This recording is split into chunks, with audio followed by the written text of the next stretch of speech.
What if I told you the children of Kenya's most famous freedom fighters are telling politicians to shut up? This is Kenya News Update today.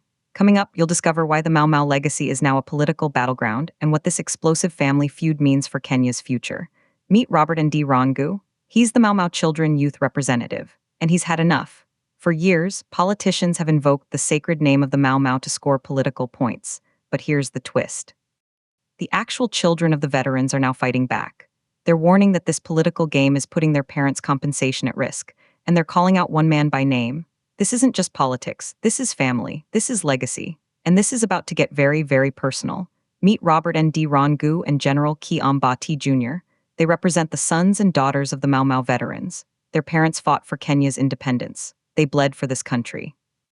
And now, they're watching politicians turn that sacred struggle into a cheap campaign slogan.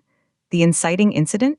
Opposition leaders, including former Deputy President Rigathi Gachagua, keep calling themselves Sons of Mau Mau at rallies.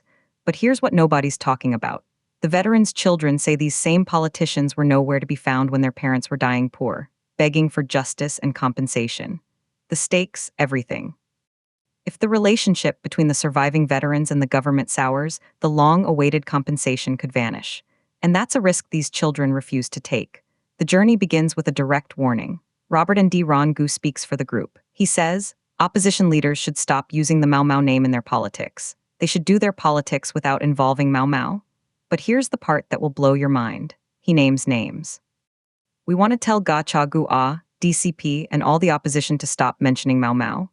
This is a public shaming, a direct challenge from the heirs of the revolution to the politicians who claim its spirit. And then something shocking happened. The chairman, General Ki Ambati Jr., drops the hammer. He accuses the politicians of selective memory and convenience. We want to ask politicians to stop uploading Mau Mau history and turning it into political gain. He reveals the painful truth. Many Mau Mau veterans died without justice, without a shilling, and now the very people who ignored their suffering are wearing their struggle like a badge. Here's the twist that changes everything. The Mau Mau struggle, they argue, was never about partisan politics. It was about Kenya. It cut across all communities, all regions. By politicizing it, leaders are fracturing the very unity their parents fought to build. This is the revelation. This isn't about left or right. It's about respect versus exploitation.